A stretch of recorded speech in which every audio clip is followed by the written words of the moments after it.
Hello, ഇന്നത്തെ കഥയിലേക്ക് എല്ലാവർക്കും സ്വാഗതം. ചാനൽ ആദ്യമായിട്ട് കാണുന്നവരാണെങ്കിൽ ഒന്ന് സബ്സ്ക്രൈബ് ചെയ്തിട്ട് ലൈക്ക് ചെയ്യണേ. അങ്ങനെ ചന്ദ്രിക ടെറസിന് മുകളിലേക്ക് വന്ന സമയത്ത് മഹേന്ദ്രനും ലക്ഷ്മിയും കൂടെ അവിടെ ഒറ്റയ്ക്ക് നിൽക്കുന്നുണ്ടായിരുന്നു. അപ്പോൾ അവരെന്തൊക്കെയോ സീരിയസ് ആയിട്ട് സംസാരിച്ചുകൊണ്ടിരിക്കുകയാണ്. അപ്പോൾ ചന്ദ്രിക പോയിട്ട് ചോദിക്കുന്നുണ്ട്, കുടിക്കാൻ എന്തെങ്കിലും വേണമെന്നൊക്കെ ചോദിക്കുന്ന സമയത്ത് വേണ്ട, മേഘയെ ഒന്ന് ഇങ്ങോട്ടേക്ക് വിളിച്ചാൽ മതി, എനിക്ക് അവളോട് സംസാരിക്കാനുണ്ടെന്ന് പറഞ്ഞു. ശരിയെന്ന് പറഞ്ഞ് ചന്ദ്രിക പോവുകയാണ്. അപ്പോൾ ലക്ഷ്മി ചന്ദ്രികയെ തന്നെ നോക്കി നിൽക്കുകയാണ്. എന്നിട്ട് മഹേന്ദ്രനോട് ചോദിക്കുന്നുണ്ട്, ചന്ദ്രികയാണ് നമ്മുടെ മകൾ എന്നുള്ള സത്യം എപ്പോഴാണ് അവളോട് പറയാൻ പോകുന്നത്? ലക്ഷ്മി അധികം വൈകാതെ തന്നെ അതിനുള്ളൊരു അവസരം ദൈവം നമുക്ക് തരും എന്നൊക്കെ മഹേന്ദ്രൻ സമാധാനിപ്പിക്കുകയാണ്. ആ സമയത്ത് ചന്ദ്രിക താഴെ എത്തിയിട്ടുണ്ടായിരുന്നു. അപ്പോഴാണ് മേഘയെ അങ്ങോട്ടേക്ക് കാണുന്നത്. മേഘയോട് അവൾ പറയുന്നുണ്ട്, മഹേന്ദ്രൻ സാർ അന്വേഷിക്കുന്നുണ്ടെന്ന്. ശരി, ഞാൻ പൊയ്ക്കോളാം, നീ പൊയ്ക്കോ എന്ന് പറഞ്ഞ് മേഘ അവളെ പറഞ്ഞു വിടുകയാണ്. അപ്പോൾ മേഘ ഇങ്ങനെ ചിന്തിക്കുന്നുണ്ട്, അച്ഛൻ എന്തിനായിരിക്കും വിളിക്കുന്നത്? ഒരുപക്ഷേ ഞാൻ ബിസിനസ്സിന് വേണ്ടി പണം ചോദിച്ചതിനാണോ? അക്കാര്യം സംസാരിക്കാൻ വേണ്ടി ആയിരിക്കും.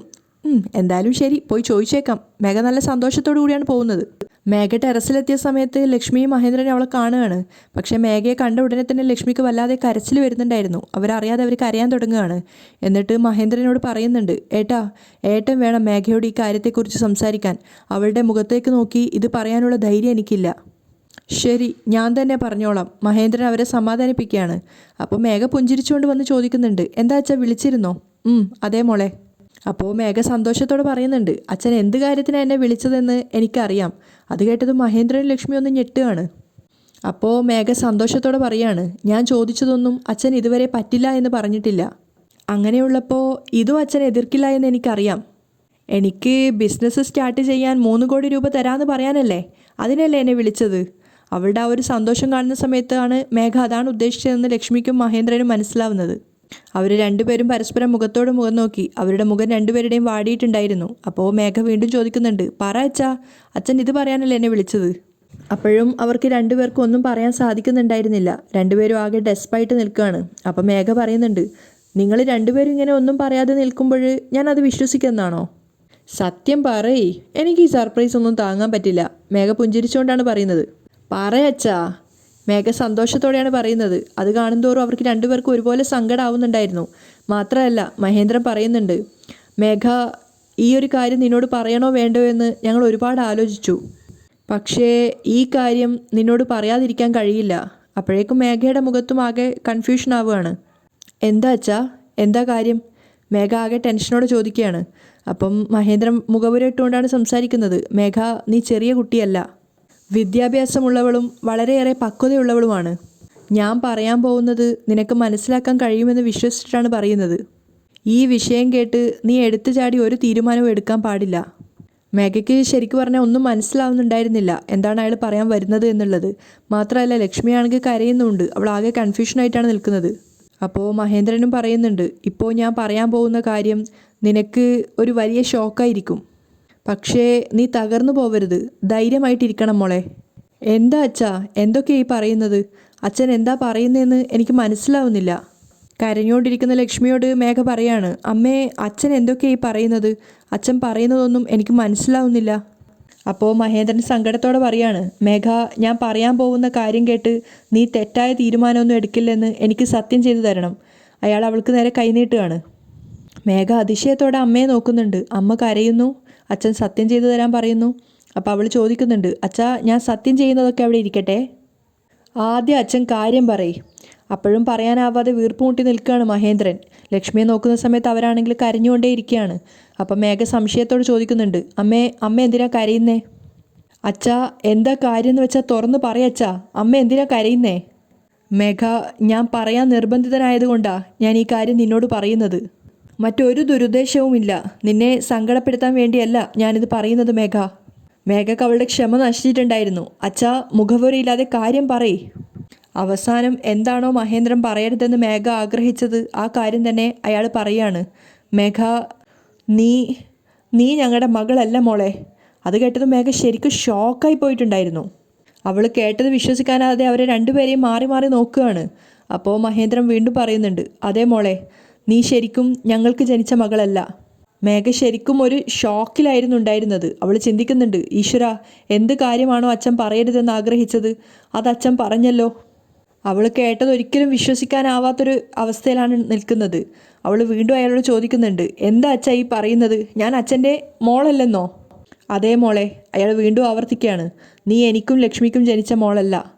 മേഘ ലക്ഷ്മിയുടെ മുഖത്തേക്ക് നോക്കുന്ന സമയത്ത് കരഞ്ഞുകൊണ്ട് അവരും അത് അംഗീകരിക്കുകയാണ്. അവളാണെങ്കിൽ ആ ഷോക്കിൽ തന്നെയാണ് നിൽക്കുന്നത്. അപ്പോൾ കരഞ്ഞുകൊണ്ട് മഹേന്ദ്രനും പറയുന്നുണ്ട്, ഞങ്ങൾക്ക് ജനിച്ച കുഞ്ഞിനെ എടുത്തു മാറ്റിയിട്ട് ആരോ നിന്നെ ഞങ്ങളുടെ അടുത്ത് കൊണ്ടുവച്ചിട്ട് പോയി. ഇതൊക്കെ ഇവർക്ക് അറിയാമോ എന്നൊരു ഭാവത്തിലാണ് മേഘ അവരെ തന്നെ നോക്കി നിൽക്കുന്നത്. അപ്പോൾ മഹേന്ദ്രൻ പറയുന്നുണ്ട്, പക്ഷെ അന്ന് മുതൽ നിന്നെ ഞങ്ങളുടെ മകളായിട്ട് തന്നെയാണ് ഞങ്ങൾ വളർത്തിയത്. വീണ്ടും കരഞ്ഞുകൊണ്ട് മേഘ പറയുന്നുണ്ട്, എന്താ തമാശ പറയാണോ? അച്ഛൻ പറയുന്നത് എനിക്ക് വിശ്വസിക്കാൻ പറ്റുന്നില്ല. അപ്പോൾ കരഞ്ഞുകൊണ്ട് മഹേന്ദ്രൻ പറയുന്നുണ്ട്, വിശ്വസിച്ചേ പറ്റൂ മോളെ. കാരണം DNA ടെസ്റ്റ് കണ്ടിട്ട് നീ ഞങ്ങളുടെ മകളല്ലെന്ന് ഡോക്ടർ വ്യക്തമായി പറഞ്ഞു മോളെ. ഇല്ല, ഞാനിത് വിശ്വസിക്കില്ല. അച്ഛൻ നുണ പറയുക. അച്ഛനെ ആരോ നുണ പറഞ്ഞ് വിശ്വസിപ്പിച്ചിരിക്കുക. മേഘ നിയന്ത്രിക്കാനാവാതെ കരഞ്ഞുകൊണ്ടാണ് സംസാരിക്കുന്നത്. അവൾക്ക് ശരിക്കും സമനില തെറ്റിയൊരു അവസ്ഥയിലായിട്ടുണ്ടായിരുന്നു. അപ്പോൾ കരഞ്ഞുകൊണ്ട് ലക്ഷ്മിയും പറയുന്നുണ്ട്, അല്ല മേഘ, നിന്റെ അച്ഛൻ പറഞ്ഞത് ശരിയാണ്. DNA ടെസ്റ്റ് എടുത്തിട്ട് ഡോക്ടർ തന്നെയാ നീ ഞങ്ങളുടെ മകളല്ലെന്ന് ഉറപ്പിച്ച് പറഞ്ഞത്. ലക്ഷ്മി കൂടി പറഞ്ഞതോടെ മേഘ ശരിക്കും തകർന്നു പോയിട്ടുണ്ടായിരുന്നു. കരഞ്ഞ് കരഞ്ഞ് അവളവിടെ നിലത്തിരിക്കുകയാണ്. അത് കാണുമ്പോൾ ലക്ഷ്മിക്കും മഹേന്ദ്രനും വല്ലാത്ത സങ്കടം തോന്നുന്നുണ്ടായിരുന്നു. മേഘ കരഞ്ഞുകൊണ്ട് ലക്ഷ്മിയോട് ചോദിക്കുകയാണ്, അപ്പോൾ ഞാൻ അമ്മയുടെ വയറ്റിൽ പിറന്നതല്ലേ അമ്മേ?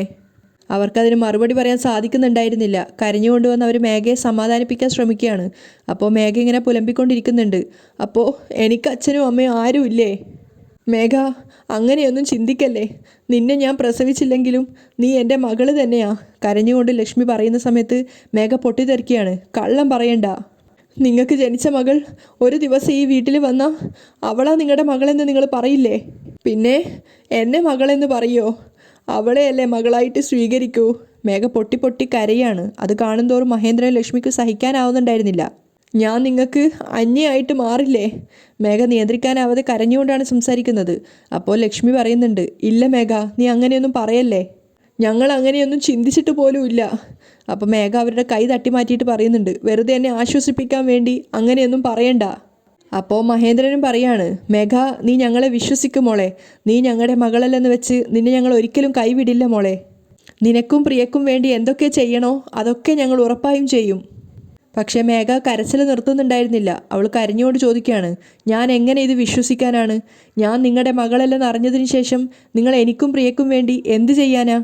അത് കേട്ട് ലക്ഷ്മിയും മഹേന്ദ്രനും കരയാണ്. അപ്പോൾ കരഞ്ഞുകൊണ്ട് തന്നെ മേഘയും പറയുന്നുണ്ട്, ഇനി മുതൽ ഈ വീട്ടിൽ ഒരു ആരാധികയായിട്ടാണ് ഞാൻ കഴിയാൻ പോകുന്നത്. അത് കേട്ട് ലക്ഷ്മിക്ക് വല്ലാത്ത സങ്കടം തോന്നുകയാണ്. അപ്പോൾ കരഞ്ഞുകൊണ്ട് മേഘ പറയുന്നുണ്ട്, ഞാൻ നിങ്ങളുടെ മകളല്ലെന്നറിഞ്ഞാൽ ഈ വീട്ടിലെ വാച്ച്മാൻ പോലും എനിക്ക് പിന്നെ വില തരുമോ? അവൾക്ക് നിയന്ത്രിക്കാനാവാത്ത സങ്കടം വന്നിട്ടുണ്ടായിരുന്നു. അവൾ സ്വയം പറഞ്ഞുകൊണ്ടേയിരിക്കുകയാണ്, അയ്യോ, ഇനി ഈ അപമാനം കഴുത്തിലണിഞ്ഞ് എന്തിനാ ഞാൻ കഷ്ടപ്പെട്ട് ജീവിച്ചിരിക്കുന്നേ? അത് കേട്ട് ലക്ഷ്മി ഒന്ന് ഷോക്കാവുകയാണ്. അതൊക്കെ അവസരം മുതലെടുത്തിട്ട് മേഘ പറയുന്നുണ്ട്, ഞാൻ മരിച്ചാൽ ഇവിടെ ആർക്കും ഒരു നഷ്ടവും ഉണ്ടാവില്ല. അവളുടെ ആ ഒരു കരച്ചിൽ കാണുന്ന സമയത്ത് അവളോടത് പറയേണ്ടിയിരുന്നില്ല എന്ന് വരെ ലക്ഷ്മിക്ക് തോന്നിപ്പോവുകയാണ്. മഹേന്ദ്രന് പോലും തോന്നുന്നുണ്ടായിരുന്നു പറഞ്ഞത് അബദ്ധമായോന്ന്. മേഘ സ്വയം തന്നെ നിലത്തു നിന്ന് എഴുന്നേറ്റ് മുട്ടുകുത്തിയിട്ട് രണ്ടുപേർക്കും നേരെ കൈകൂപ്പി നിൽക്കുകയാണ്. എന്നിട്ട് കരഞ്ഞുകൊണ്ട് പറയുന്നുണ്ട്, പ്രിയയെ എങ്ങനെയെങ്കിലും പഠിപ്പിച്ച് നല്ലൊരു നിലയിലെത്തിക്കണം. ഞാൻ കാരണം നിങ്ങൾക്ക് ഒരു ബുദ്ധിമുട്ടും വേണ്ട. എപ്പോൾ ഞാൻ നിങ്ങളുടെ മകളല്ലെന്ന് അറിഞ്ഞോ അപ്പോഴേ ഞാൻ അവസാനിച്ചു. മേഘയ്ക്ക് സഹിക്കാനാവുന്നുണ്ടായിരുന്നില്ല എന്ന് അവളുടെ സംസാരത്തിൽ നിന്ന് മനസ്സിലാക്കാൻ പറ്റുന്നുണ്ടായിരുന്നു. മേഘ കരഞ്ഞുകൊണ്ട് പറയാണ്, ഇനി ഞാൻ ജീവിക്കുന്നതിൽ ഒരർത്ഥവുമില്ല. മേഘ കരഞ്ഞുകൊണ്ട് പറയാണ്. അത് കേൾക്കുന്തോറും ലക്ഷ്മിക്കും മഹേന്ദ്രനും സഹിക്കാനാവുന്നുണ്ടായിരുന്നില്ല. അപ്പോൾ കരഞ്ഞ് കൈകൂപ്പിക്കൊണ്ട് മേഘ പറയുന്നുണ്ട്, ഞാൻ മരിച്ചു കഴിഞ്ഞാൽ പോലും ഞാനൊരു അനാഥയാണെന്നുള്ള സത്യം ആരോടും പറയരുത്. അവൾ കൈകൂപ്പിക്കൊണ്ട് അവരോട് യാചിക്കുകയാണ്. മേഘ, ലക്ഷ്മിയും കരഞ്ഞുകൊണ്ട് വിളിക്കുന്നുണ്ട്. അപ്പോൾ മേഘ കരഞ്ഞുകൊണ്ട് പറയാണ്, ഞാനൊരു അനാഥയായിട്ട് മരിക്കാൻ ആഗ്രഹിക്കുന്നില്ല. അപ്പോൾ തന്നെ മഹേന്ദ്രൻ പോയിട്ട് അവളോട് പറയുന്നുണ്ട്, മേഘ, നീ എന്തിനാ ഇങ്ങനെയൊക്കെ സംസാരിക്കുന്നത്? നീ വിചാരിക്കുന്നത് പോലെ ഒന്നുമില്ല. ഇല്ലച്ചാ, എന്നെ സമാധാനിപ്പിക്കാൻ ശ്രമിക്കണ്ട. അവൾ എഴുന്നേറ്റ് നിൽക്കുകയാണ്. അപ്പോൾ അവളുടെ രണ്ട് കൈയിലായിട്ട് രണ്ടുപേരും ചേർന്ന് പിടിച്ചിട്ടുണ്ടായിരുന്നു. അപ്പോൾ മേഘ പറയുന്നുണ്ട്, ഞാനിനി ജീവിച്ചിരിക്കുന്നതിൽ അർത്ഥമില്ല. മേഘ അവരുടെ കയ്യിൽ നിന്ന് അവളുടെ കൈ കുതറിക്കാൻ വേണ്ടി ശ്രമിക്കുകയാണ് കരഞ്ഞുകൊണ്ട്. അപ്പോൾ ലക്ഷ്മിയും കരഞ്ഞുകൊണ്ട് പറയുന്നുണ്ട്, മേഘ, നീ ഞങ്ങൾ പറയുന്നതൊന്ന് കേൾക്കുമോളെ. പിടിച്ച പിടിയാലെ തീരുമാനം എടുക്കരുത്. മേഘ, മോളെ പറയുന്നൊന്ന് കേൾക്ക്. മഹേന്ദ്രൻ യാചിക്കുകയാണ്. പക്ഷേ മേഘ കരഞ്ഞുകൊണ്ട് അവൾക്ക് നിയന്ത്രിക്കാനാവാതെ അവൾ പറയുന്നുണ്ട്, എനിക്കിനി ഒന്നും കേൾക്കണ്ട. ഞാനിനി എന്തിനാണ് ജീവിച്ചിരിക്കുന്നത്? മേഘ പറയുന്നതൊന്ന് കേൾക്കുമോളെ. അവർ രണ്ടുപേരും യാചിച്ചിട്ടും മേഘയ്ക്ക് അവളെ നിയന്ത്രിക്കാൻ സാധിക്കാത്തതുകൊണ്ട് അവൾ പറയുന്നുണ്ട്, ദയവ് ചെയ്ത് ഇനി എന്നോടൊന്നും പറയല്ലേ, എനിക്കൊന്നും കേൾക്കണ്ട. മേഘ അവരുടെ രണ്ടുപേരുടെയും കയ്യിൽ നിന്നും അവളുടെ കൈ കുതറിച്ചതിന് ശേഷം ആ ടെറസിൽ നിന്നും താഴേക്ക് ഇറങ്ങി ഓടുകയാണ്. മേഘയ്ക്ക് പിന്നാലെ തന്നെ അവർ രണ്ടുപേരും അവളുടെ പേര് വിളിച്ചിട്ട് ഓടുന്നുണ്ടായിരുന്നു. ലക്ഷ്മി പറയുന്നുണ്ട്, ഏട്ടാ മേഘ എന്താ ഇങ്ങനെയൊക്കെ പറഞ്ഞിട്ട് പോകുന്നേ? മേഘയാണെങ്കിൽ നേരെ ഓടി അവളുടെ മുറിയിലേക്കാണ് കയറി വാതിലടച്ചത്. അവർ പിന്നാലെ വന്നെങ്കിലും മേഘ വാതിലടച്ചിട്ടുണ്ടായിരുന്നു. അവർ തട്ടിക്കൊണ്ടേയിരിക്കുകയാണ്. മേഘയാണെങ്കിൽ നിയന്ത്രിക്കാനാവാതെ കരഞ്ഞുകൊണ്ടേ ഇരിക്കുന്നുണ്ടായിരുന്നു. അവരാണെങ്കിൽ കതകിന് പുറത്തു നിന്ന് ഒരുപാട് തവണ വാതിലിന് മുട്ടി വിളിച്ചുകൊണ്ടേയിരിക്കുകയാണ്. മേഘ വാതിൽ തുറക്കുമോളെ. മേഘയാണെങ്കിൽ നിർത്താതെ കരഞ്ഞുകൊണ്ടേയിരിക്കുന്നു. ലക്ഷ്മി മഹേന്ദ്രനോട് പറയുന്നുണ്ട്, ഏട്ടാ എനിക്ക് പേടിയാവുന്നു, അവൾ വല്ലതും ചെയ്യും. അങ്ങനെ അവർ നിർത്താതെ വാതിലിന് മുട്ടിക്കൊണ്ടേയിരിക്കുകയാണ്. മേഘയാണെങ്കിൽ വാതിലിന് തൊട്ടടുത്ത് തന്നെ നിന്ന് കരയുന്നുണ്ടായിരുന്നു. അപ്പോൾ ലക്ഷ്മി മഹേന്ദ്രനെ ശാസിക്കുന്നുണ്ട്, ഏട്ടാ ഇതുകൊണ്ട് ഈ കാര്യം അവളോട് പറയണ്ടെന്ന് ഞാൻ പറഞ്ഞത്. കണ്ടില്ലേ ഞാൻ പറഞ്ഞതുപോലെ തന്നെ സംഭവിച്ചത്. മേഘ കതക് തുറക്കുമോളെ. മഹേന്ദ്രനും ആകെ പേടിയാവുന്നുണ്ടായിരുന്നു. ലക്ഷ്മിയാണെങ്കിൽ വല്ലാതെ ഭയന്നിട്ടുണ്ടായിരുന്നു. അതേസമയം അകത്ത് മേഘ ചിന്തിക്കുന്നുണ്ട്, എന്നെക്കുറിച്ചുള്ള സത്യങ്ങൾ അവരറിഞ്ഞു. ഇനി ഈ വീട്ടിൽ എപ്പോഴത്തെയും പോലെ എനിക്ക് കഴിയണമെങ്കിൽ എന്തെങ്കിലും വലിയൊരു നാടകം കളിക്കണം. ഇല്ലെങ്കിൽ ഈ വീട്ടിൽ നിന്ന് ഇവരെന്നെ ഓടിക്കും. ആ കുറഞ്ഞ സമയം കൊണ്ട് മേഘ ഒരു തീരുമാനം എടുക്കുകയാണ്. അവൾ വേഗം തന്നെ ഷെൽഫ് തുറന്ന് ഒരു സാരി എടുത്തിട്ട് അവിടെയുള്ള ഫാനിൻ്റെ മുകളിൽ തൂങ്ങി മരിക്കാനെന്ന രീതിയിൽ കെട്ടുകയാണ്. പക്ഷേ മേഘ കഴുത്തിൽ കുരുക്കിടുന്നതിന് മുമ്പ് തന്നെയായിട്ട് മഹേന്ദ്രൻ ആ വാതിൽ തള്ളി പൊട്ടിക്കുകയാണ്. അവർ വന്ന് നോക്കുമ്പോൾ കാണുന്നത് തൂങ്ങി മരിക്കാൻ വേണ്ടിയിട്ട് കഴുത്തിൽ ഷോള് കുരുക്കാൻ വേണ്ടി പോകുന്ന മേഘയാണ്. അത് കണ്ടതും അവർ രണ്ടുപേരും വല്ലാതെ പരിഭ്രമിച്ചു പോയിട്ടുണ്ടായിരുന്നു. മഹേന്ദ്രൻ വേഗം തന്നെ ചെന്ന് മേഘയുടെ ആ ഒരു ശ്രമത്തെ തടസ്സപ്പെടുത്തുകയാണ്.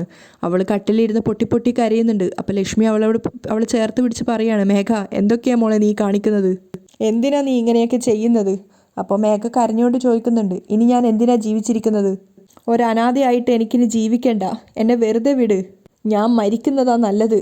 കരഞ്ഞുകൊണ്ട് മേഘ പറഞ്ഞപ്പോൾ ലക്ഷ്മി പറയുന്നുണ്ട്, വായടക്ക് മോളെ. നീ എന്തിനാ മോളെ ഇങ്ങനെ അപശകുനമായിട്ട് സംസാരിക്കുന്നേ? നീ ഞങ്ങളുടെ മകളല്ലെന്ന കാര്യം ഞങ്ങൾക്ക് വളരെ മുൻപേ അറിയാമായിരുന്നു. അതുകൂടി കേട്ടപ്പോൾ മേഘ അമ്പരന്ന് നോക്കുകയാണ് അവർ രണ്ടുപേരെയും. നീ ഇങ്ങനെ എന്തെങ്കിലും വിവരമില്ലായ്മ കാണിക്കുന്നു കരുതിയാ ഞങ്ങൾ ഇതുവരെ ഈ സത്യം നിന്നോട് തുറന്നു പറയാതിരുന്നത്? അത് ശരിക്കും മേഘയ്ക്കൊരു പുതിയ അറിവായിരുന്നു. അപ്പോൾ കരഞ്ഞുകൊണ്ട് ലക്ഷ്മി പറയുന്നുണ്ട്, ഇപ്പം അത് പറയേണ്ടതൊരാവശ്യമായിട്ട് വന്നു. അതുകൊണ്ടാ നിന്നോടിപ്പോൾ ഈ സത്യം പറഞ്ഞത്. അത് കേട്ട സമയത്ത് മേഘ പൊട്ടിക്കരയാണ്. അവൾക്ക് അവളുടെ സങ്കടം നിയന്ത്രിക്കാനാവുന്നുണ്ടായിരുന്നില്ല. അവൾ അമ്മയെ നോക്കി കരഞ്ഞുകൊണ്ടേ ഇരിക്കുകയാണ്. അപ്പോൾ ലക്ഷ്മി പറയുന്നുണ്ട്, നീ എന്തെങ്കിലും ഒരിക്കൽ ഈ സത്യം അറിയണമെന്ന് കരുതി പറഞ്ഞെന്നല്ലാതെ വേറെ ഒരു കാരണവുമില്ല. അപ്പം മേഘ ചോദിക്കുന്നുണ്ട്, ഞാൻ ഈ സത്യം അറിയണമെന്നുള്ളത് കൊണ്ടാണല്ലോ ഇപ്പം എന്നോട് ഈ കാര്യം പറഞ്ഞത്? അതോ നിനക്കും ഈ വീടിനും തമ്മിൽ യാതൊരു ബന്ധവുമില്ല, ഇവിടെ നിന്ന് പുറത്തിറങ്ങി പൊയ്ക്കോ എന്ന് പറയാൻ വേണ്ടിയാണോ ഇപ്പം ഈ പറഞ്ഞത്? അത് കേട്ട് ലക്ഷ്മിയും മഹേന്ദ്രനും പരസ്പരം മുഖത്തോട് മുഖം നോക്കിയിട്ട് അവർ പറയുന്നുണ്ട്, ഏയ് അയ്യോ മേഘ, നീ എന്തിനാ ഇപ്പം ഇങ്ങനെയൊക്കെ ചിന്തിക്കുന്നത്? നീ എൻ്റെ വയറ്റിൽ ജനിച്ചില്ലെങ്കിലും നീ എൻ്റെ മകള് തന്നെയാ. ലക്ഷ്മി കരഞ്ഞുകൊണ്ട് മേഘയ്ക്ക് പറഞ്ഞു കൊടുക്കുകയാണ്. അവസാനം വരെയും നീ ഞങ്ങളുടെ മകളായിട്ട് തന്നെ ഇരിക്കും. അപ്പം മേഘ ചോദിക്കുന്നുണ്ട്, അതെങ്ങനെയാ എനിക്ക് നിങ്ങളുടെ മകളായിട്ട് കഴിയാൻ പറ്റുക? നിങ്ങളുടെ സ്വന്തം മകൾ ഇവിടേക്ക് നിങ്ങളെ തേടി വന്നു കഴിഞ്ഞാൽ ഞാൻ പിന്നെ ആരും ഇല്ലാത്തവളാവില്ലേ? അപ്പോൾ നിങ്ങളെന്നെ ഈ വീട്ടിൽ നിന്ന് പുറത്താക്കാൻ നോക്കില്ലേ?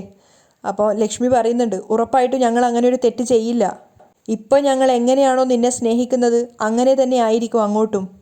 മേഘ പക്ഷെ അത് വിശ്വസിക്കാത്ത മട്ടിൽ തലയാട്ടുകയാണ്. എന്നിട്ട് അവൾ കരഞ്ഞുകൊണ്ട് പറയുന്നുണ്ട്, ഇപ്പം നിങ്ങൾ എന്നെ സമാധാനിപ്പിക്കാൻ വേണ്ടിയല്ലേ ഇങ്ങനെയൊക്കെ പറയുന്നത്? നാളെ നിങ്ങളുടെ കുട്ടിയെ കിട്ടിയാൽ എന്നെ പിന്നെ നിങ്ങളൊരു അന്യായിട്ടല്ലേ കാണുള്ളൂ. പിന്നെ എനിക്ക് ഈ വീട്ടിൽ എന്ത് സ്ഥാനം ഉണ്ടാവുക? എല്ലാ അധികാരവും നിങ്ങളുടെ മകൾക്കല്ലേ ഉണ്ടാവൂ. അപ്പോൾ മഹേന്ദ്രനും പറയുന്നുണ്ട്, ദേ നോക്ക്, നീ സ്വയം ഇങ്ങനെ ഓരോന്ന് മെനഞ്ഞുണ്ടാക്കരുത്. നിനക്കിപ്പോൾ ഈ വീട്ടിൽ എന്തൊക്കെ അധികാരങ്ങളുണ്ടോ അതൊക്കെ ഇനിയും ഉണ്ടാവും. അതേസമയം തെറ്റ് ചെയ്യുന്നത് സ്വന്തം മകളായാലും നീയായാലും ശരി, അത് ഞങ്ങൾ തിരുത്തും മോളെ, അത് ഞങ്ങളുടെ കടമയാ. അപ്പോൾ മേഘ വീണ്ടും പറയുന്നുണ്ട്, ഇല്ല, നിങ്ങൾ അവസാനം വരെ ഇങ്ങനെ ആയിരിക്കില്ല എന്നോട് പെരുമാറുന്നത്. നിങ്ങളുടെ മകളെ കിട്ടിയ ഉടനെ നിങ്ങളൊക്കെ മാറും. മേഘ പൊട്ടി കരയാണ്. അത് കണ്ടിട്ട് മഹേന്ദ്രനും ലക്ഷ്മിക്കും ഒന്നും പറയാൻ സാധിക്കുന്നുണ്ടായിരുന്നില്ല. അപ്പം മേഘ പറയുന്നുണ്ട്, 25 വർഷമായിട്ട് നിങ്ങളാണ് ലോകം എന്ന് കരുതി, എന്നാൽ ഇപ്പോൾ നിങ്ങൾക്കും എനിക്കും യാതൊരു ബന്ധവും ഇല്ലെന്ന് പറയുന്നു. അപ്പം മഹേന്ദ്രൻ സമാധാനിപ്പിക്കുന്നുണ്ട്, ദേ നോക്ക് മേഘ, നീ ഞങ്ങളുടെ മകളല്ലെന്നുള്ള കാര്യം ഈ വീട്ടിൽ ആർക്കും അറിയില്ല മോളെ. ഞങ്ങൾക്കല്ലാതെ നീ ഞങ്ങളുടെ മകളല്ലെന്ന കാര്യം ആർക്കും അറിയില്ല. ഞങ്ങളായിട്ട് ആരോടും പറയില്ല. നിന്റെ മുത്തശ്ശനോടോ സിദ്ധാർത്ഥിനോടോ ജാനകിയോടോ ഞങ്ങളായിട്ട് ആരോടും പറയില്ല. അത് കേട്ട് കുറച്ചു നേരം കരച്ചിൽ മാറ്റിയിട്ട് മേഘ ചോദിക്കുന്നുണ്ട്, സത്യമാണോ അച്ഛാ? അച്ഛൻ പറയുന്നത് എനിക്ക് വിശ്വസിക്കാമോ? അപ്പം ലക്ഷ്മിയാണ് മറുപടി പറയുന്നത്, സത്യമാണ് മോളെ, നീ വിശ്വസിച്ചേ പറ്റൂ. നീ ഞങ്ങളുടെ മകളല്ലെന്ന കാര്യം ഞങ്ങളായിട്ട് ആരോടും പറയില്ല. അപ്പം മേഘ ചോദിക്കുന്നുണ്ട്, ഒരുപക്ഷെ നിങ്ങളുടെ മകള് വന്നാലോ? അപ്പോൾ ലക്ഷ്മി കരഞ്ഞുകൊണ്ട് പറയാണ്, ഞങ്ങളുടെ മകൾ ഞങ്ങളെ തേടി വന്നാലും നീ ഞങ്ങളുടെ മകളല്ലെന്ന കാര്യം ഞങ്ങളായിട്ട് ആരോടും പറയില്ല. മേഘ ബെഡിൽ നിന്ന് എഴുന്നേറ്റിട്ട് കൈ അമ്മയ്ക്ക് നേരെ നീട്ടിയിട്ട് പറയുന്നുണ്ട്, അമ്മ എനിക്ക് സത്യം ചെയ്തു തരൂ, എങ്കിലേ ഞാൻ വിശ്വസിക്കൂ. കേട്ട പാതി കേൾക്കാത്ത പാതി ലക്ഷ്മി മകൾക്ക് സത്യം ചെയ്തു കൊടുക്കുകയാണ്. സത്യമായിട്ടും നീ ഞങ്ങളുടെ മകളല്ലെന്ന കാര്യം ഞങ്ങൾ ആരോടും പറയില്ല. കരഞ്ഞുകൊണ്ട് ലക്ഷ്മി സത്യം ചെയ്തു കൊടുക്കുകയാണ്. പക്ഷെ അത് കണ്ട് മഹേന്ദ്രൻ ശരിക്കും ഷോക്കാവുന്നുണ്ടായിരുന്നു. കാരണം ശരിക്കും മേഘയുടെ ഒരു ട്രാപ്പ് തന്നെയായിരുന്നു അത്. ആ ട്രാപ്പിൽ ലക്ഷ്മി വീണിട്ടുണ്ടായിരുന്നു. മഹേന്ദ്രന് ശരിക്കും അത് വിശ്വസിക്കാൻ പറ്റുന്നുണ്ടായിരുന്നില്ല. കാരണം ഒരു കാരണവശാൽ ഇനി മേഘ മകളല്ലെന്ന സത്യം ആരോടും പറയാൻ പറ്റില്ല. അവിടെയാണ് ഇന്നത്തെ എപ്പിസോഡ് വൈൻഡപ്പ് ചെയ്യുന്നത്.